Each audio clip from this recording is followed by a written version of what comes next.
मैं डॉक्टर साहबलाल पटेल सन 2002 से आज तक Gupta hospital and research centre मड़ियाहों पड़ाव जौनपुर में काम करता रहा और मैं इंटर बायोलॉजी से हूँ।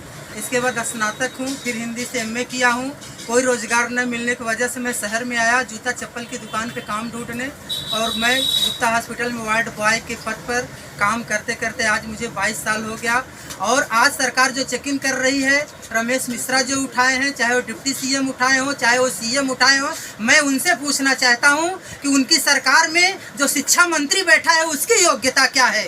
अगर एक नेता अंगूठा छाप नेता हो सकता है, निरक्षर नेता हो सकता है, मेरे भारत सरकार का केंद्र का अगर अंगूठा छाप शिक्षा मिनिस्टर हो सकता है, और एक शिक्षा मित्र अगर बैलिड टीचरों के साथ वो प्राथमिक विद्यालय में इंटर तक करके पढ़ा सकता है, तो मैं सरकार से कहना चाहूँगा कि जो आज प्रैक्टिस कर रहे हैं, चाहे वो डी फार्मा हो, चाहे वो बी फार्मा हो, एनएम हो या जीएनएम हो, या उनके पास कोई डिग्री ना हो, अगर कोई इस भारत जैसे गरीब राष्ट्र में अगर कोई व्यक्ति, कोई पर्सन, कोई लड़का इंटर तक बायोलॉजी पढ़ के या 8 साइंस पढ़ के 10 साल मेहनत किया हो, 15 साल मेहनत किया हो, वार्ड बॉय के पद पे काम किया हो, प्लास्टर लगाया हो, इंजेक्शन लगाया हो वार्ड में, तो 20 साल के बाद या 15 साल के बाद मेरी तरह जाएगा कहाँ।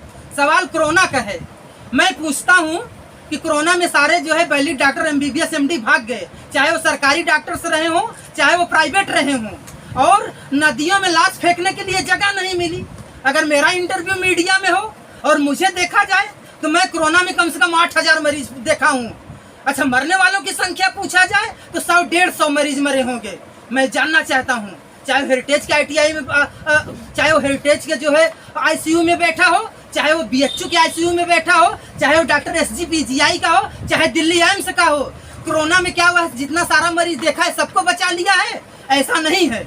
अगर वह इंजेक्शन डोपामीन लगाया, मेफेंटिन लगाया, एट्रोपिन लगाया, डाक्सोलिन लगाया, मेथाइल प्रेडनिसोलोन इंजेक्शन लगाया, मेथाइल प्रेडनिसोलोन टैबलेट चलाया 8 mg 16 mg, डॉक्सीपाल 1 LDR, और इसके बाद जो है कि मोनोसेप सीबी, एजिथ्रोमाइसिन, कोरेक्सिटी सिरप जैसी तमाम मेडिसिन है। इमरजेंसी की मेडिसिन हम लोग 20 सालों में हम लोग भी जाने।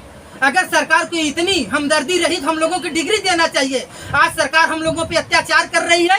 पूरे प्रदेश में हमारी यूनिटी होनी चाहिए, पूरे प्रदेश में यूनिटी होनी चाहिए। और मैं ये मानता हूँ कि अगर एक तहसील में 5000 छोटे मोटे डॉक्टर हैं, आज BAMS करके लोग ऑपरेशन कर रहे हैं, BHMS करके ऑपरेशन कर रहे हैं, जबकि एलोपैथ में ऐसा नहीं। पेट